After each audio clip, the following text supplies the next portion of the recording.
So Intel sent me this Dell XPS laptop, which is not an ordinary laptop, but a Intel EVO platform-based laptop. So what is that? Well, Intel EVO platform is a set of standard based on performance across different laptop brands like Dell and so on. And promises no compromise, but we'll talk about that later on when we talk about the multitasking ability with this laptop. But my experience with this laptop has been nothing but positive, and maybe rightfully so. My experience with laptops date back to 5-6 years ago. And the main reason that we're talking about laptop today is for streaming. Now, I used streamers and streamers work fine. They sound great until they don't work anymore. Especially when Tujin's here. So the story goes, Tujin comes in and he, my Rune stops working on my Intel Zen Mini Mark III. And it happens a few times. I thought it was a coincidence, and then now we think it's a curse or his magnetic field or something. Yeah, I just can't stand streamers. I mean, let's go old school. Let's just plug in the laptop. Yeah, and I did that 5-6 years ago. The problem was that the sound wasn't that great. Back then, it was using fans, and just like computers, the main complaint was that, the noise is inherently a noisy device for sound quality. So let's get to the meat and bone of, the actual sound quality first. How does a laptop compare to something like my Intel Zen Mini Mark III or a dedicated streamer that costs heaps amounts more?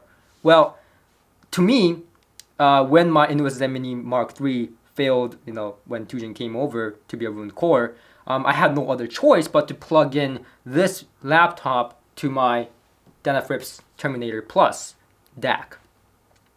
And I heard a little bit of a difference. I was actually quite amazed how there was almost no difference. Well, Tujin, he thought... There was no difference, honestly. And to be fair, I don't listen to the system as much as you do. And, the fact that they can fit everything now in such a small, format. How much does this weigh? 2 point something pounds? It's under 3 pounds. Incredible. It's so light and slim. And apparently there's no fan in here. And, it's heat sinks and stuff like that. So it's inherently a quiet device. I mean, if you listen to it, I think the sound of my fans is louder than what's coming from this laptop. In fact, I don't hear anything that's coming out of this laptop. You can still argue, yeah, streamers are made for music, dedicated music devices, laptop is not. But from my experience of listening, I don't really hear that much of a difference. And the pros outweigh the cons of using this laptop for music streaming. Wait, but what are the cons? Well, the cons was that little sound difference, right? Yeah. That's it. Even the price point, this laptop is a little bit higher spec than the other models in the Dell lineup. And this one is about, how much was it? It's $1,400. $1,400 US, right? So how much was your streamer? My streamer was more than that. And, there's streamers out there that cost way more than that. And I honestly think that this laptop sounds comparable. And I'm not just saying this. This is something that I was actually shocked to find out. I didn't expect going into this video thinking that the laptop will sound remotely as good. But to my surprise, it did. Now it comes with a USB-C port, both for charging and plugging in, to the DAC. But it also has a conversion adapter that comes with it from USB-C to USB-A, which makes it convenient when you're connecting it to, a DAC. And I don't think it's my DAC, because my DAC is a Terminator Plus, which costs 4 or 5 times the amount of this. So I don't think it's my DAC that's the bottleneck here, or the rest of my system. So I was quite surprised to find that. So 5-6 years ago, I switched from a laptop to a streamer because I thought the sound was way better on the streamer. But now, I think the price and also the sound itself makes sense that I can use a laptop. And there's more reasons why I would use a laptop. So just so we're clear, I'm not saying get rid of your streamers and replace it with a laptop. I still use my streamers, and I prefer to use my streamers when it's working. But I still prefer to control it with my laptop instead of my phone or a tablet. Because laptops are able to do things that a phone and a tablet cannot do at times, as I'll talk about now.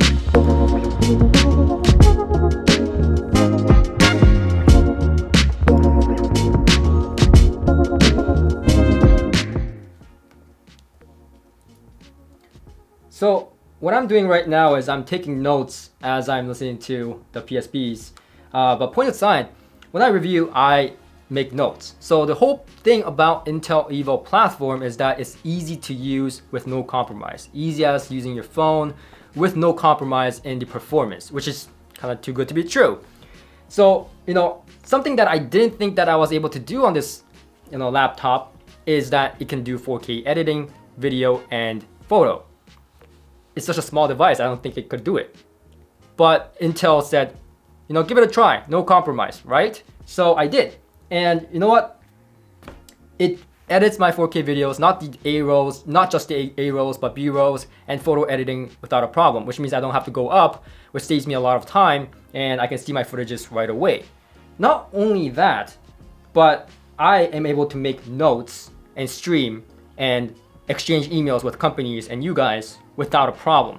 So I can do all the mundane tasks that I usually do on a computer here, and all while streaming, which gives me more flexibility as a creator to listen to what I have to listen to while I'm doing all the things that I must outside of listening sessions. Now it's all integrated into one, just because of this laptop that allows me to do multiple different tasks. Now before, 5-6 years ago, the laptop that I was using couldn't do 2 tasks. It couldn't stream and do the editing video or note taking. Sometimes it'll lag out, it'll stop playback, but I've had no problems using this laptop. It was flawless, and this is touchscreen, so it comes up, really quickly, and you can see the notes that I've been making. It comes up really flawlessly because it's touchscreen, and I don't have to go to the touchpad to do everything. So I'm able to look up multiple things, browse, do all those things, go to my Adobe Creative Cloud and all these things, no problem, scroll, amazing, and see how responsive it is.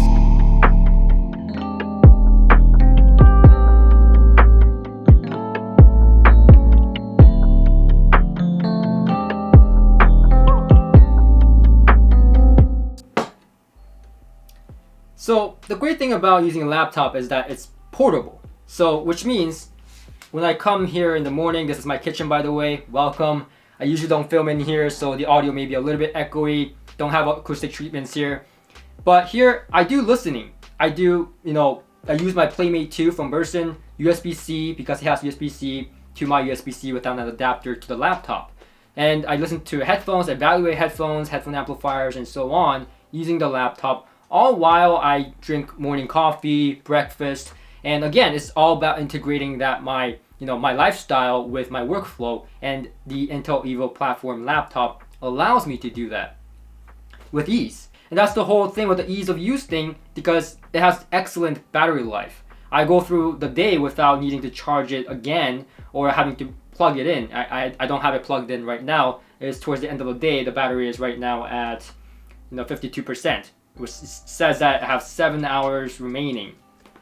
Now, given that I haven't used it too much today, but on day to day, it provides me with enough battery life, and I run extremely, hard tasks on the laptop itself that drains a lot of battery, like Rune, 4K video editing. These are all hard tasks that drain battery. So I don't think that an average user would use as much as me, and even for me, it's totally acceptable. Now when it comes to Wi-Fi, it has great connectivity as well. I don't have to plug in Ethernet or anything like that. It has Wi-Fi 6 capability, which means that technically speaking, it can do more than what my modem can provide. So, and that's also great because it doesn't lag if you have, NAS drives or stuff like that. And I can do that while if I want to listen to something while editing 4K videos, I can do that. Now, what I usually like to do, however, is actually watch Netflix or, watch my favorite reviewers on the laptop in the morning.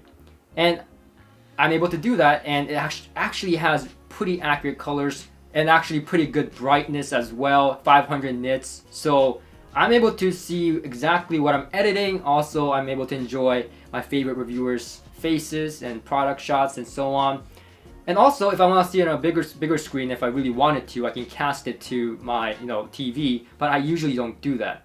But all in all, even if I edit it here and I go back to my desktop to check it again, the color styling seems to be pretty good, pretty neutral, and I'm able to trust the laptop screen, and that's more than I can have said for my laptop 5-6 years ago.